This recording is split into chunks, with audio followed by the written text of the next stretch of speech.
the hidden pandemic in our ummah is that of adults beating their children, of hitting their children, that they will tell stories of being beaten by their parents with belts, with shoes, sworn at, being told swear words, nasty swear words. And we grow up thinking that this is the norm. Growing up in this country, in this community, I have bad memories as a child of going to the masjid, of angry old men looking at me like I've murdered their child. His 22-year-old son committed suicide. This is a practicing Muslim from a practicing family.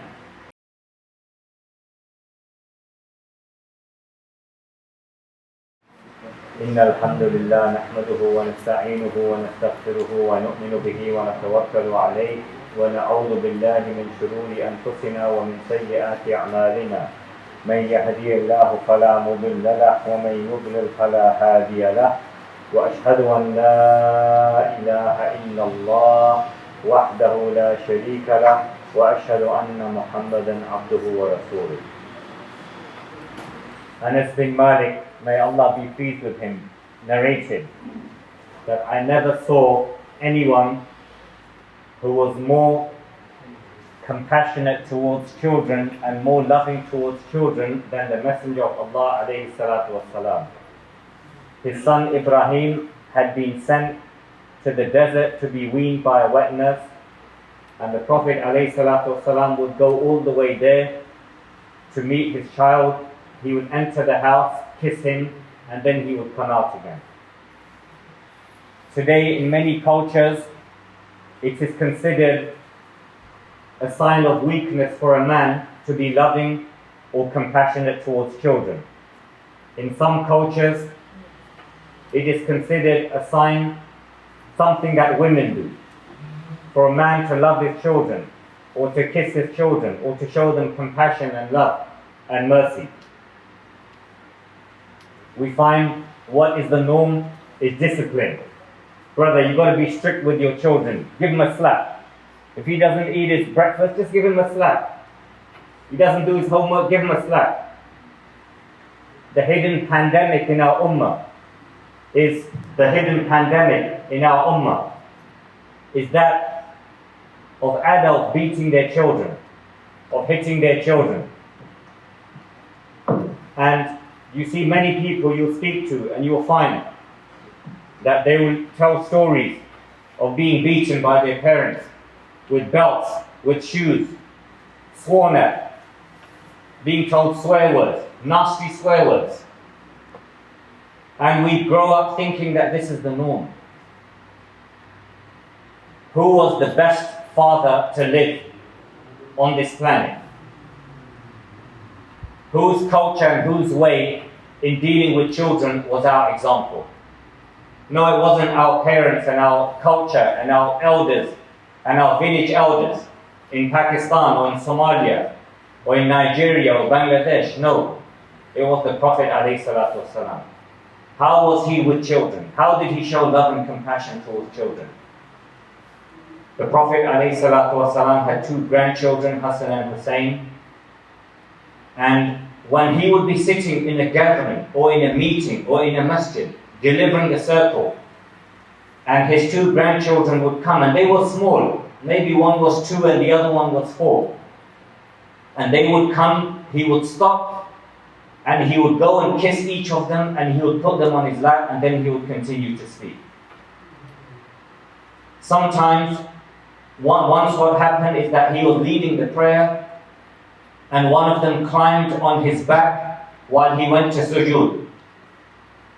And then the child, he went to sleep on the back of the Prophet ﷺ. So the whole masjid is full.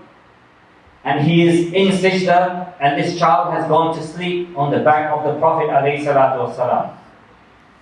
The Sahaba, after a long time, 1 or 2 of them, they looked up and they saw what was happening. So they began to approach to take the child off the back of the Prophet ﷺ. And while he is still in sajda, The Prophet ﷺ with his hand, he just did that. Just that. Let the child finish. Meaning, stop, don't move. After a while, the child, he woke up and he got off, and then the Prophet ﷺ, he finished his prayer. The Prophet ﷺ, how was he with his grandchildren? He would go around for hours on end, on his all fours, and letting his grandchildren climb on his back, and he would give them camel rides. And after each circuit, he would stop and he would turn, and he would ask them, how was your camel ride today? How was your camel ride today? And they would say, more, more. And then he would do that more. Anas bin Malik narrated that I had a younger brother whose name was Abu Umair. And he used to play, he was a child of maybe 2 years old. And he used to play with a small bird. One day the bird died. And the Prophet ﷺ saw this young boy sad. And he asked about him. He said, why is he sad? And the people told him that his bird that he used to play with has died. And so he went to this boy and he said to him, Ya Aba Umair, ma fa'ala al-nughayr. Oh Abu Umair, what happened? What happened to the bird?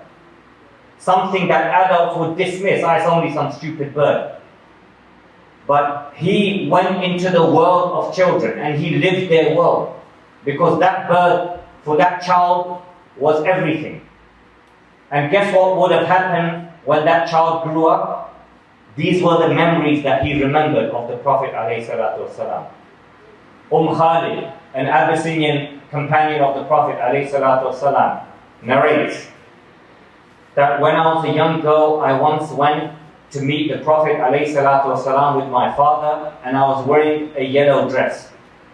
And when he saw me, he said, Sana, Sana. And Sana in Abyssinian language means good or beautiful.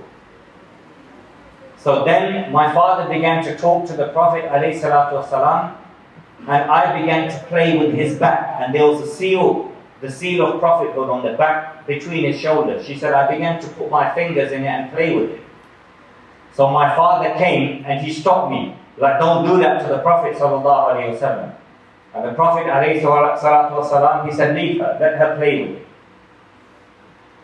This was the way that the Prophet ﷺ, the example that he taught us. Once the Prophet ﷺ kissed one of his children, and Al-Aqra bin Hadith was watching, and he said, O Messenger of Allah, I have 10 children, but I have never kissed any of them. And the Prophet ﷺ looked at him and said that whosoever does not show mercy to others, then Allah subhanahu wa ta'ala will not show mercy to him. We see that at the time of the Prophet ﷺ, the masjid was a welcoming place, was a place where children felt happy and they felt comfortable. They felt that they could be themselves.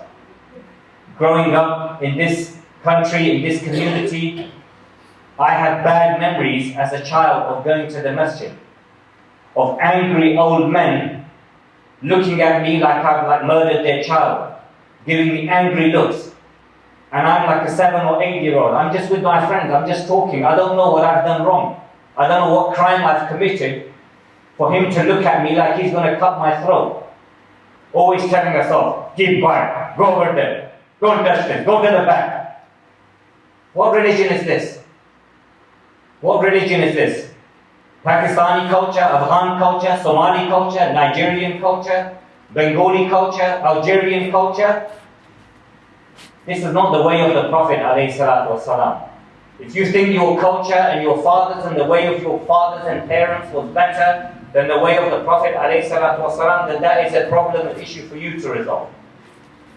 But let our masjids be welcoming to children. And what happened to those young children that were told to go to the back, that were told to get out of the masjid? These are just young children, they're just playing. What happens to those children? What happens when they become 14 and 15? He's carrying a blade now. Now he's selling drugs. Now he's robbing people outside that same masjid that he was told to get out of. And then the angry old men, Brother, make dua for my grandchild. Make dua for my child. He's in prison. He stabbed someone. Brother, make dua for our children. You know, someone I know, and he's addicted to drugs. Well, what did you contribute towards this? What did we contribute towards this? Last week, an old friend of mine, someone that I've known for 30 years, but hadn't been in contact with him recently, his 22-year-old son committed suicide. This is a practicing Muslim from a practicing family.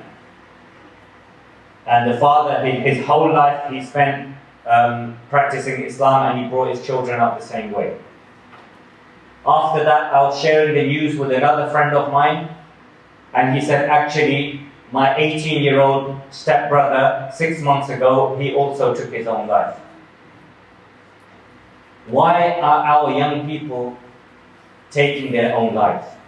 Why is there no safe space in our families and in our communities to show compassion to our children? But instead we shame them. It's never enough. You got 99%, it's not good enough. Why didn't you get 100? You want to become a plumber instead of becoming a doctor? Shame on you. Shaming the child over small things. You didn't clean your room, you're a bad boy. You're a naughty boy. And we think this is normal because this is the way that our parents spoke to us.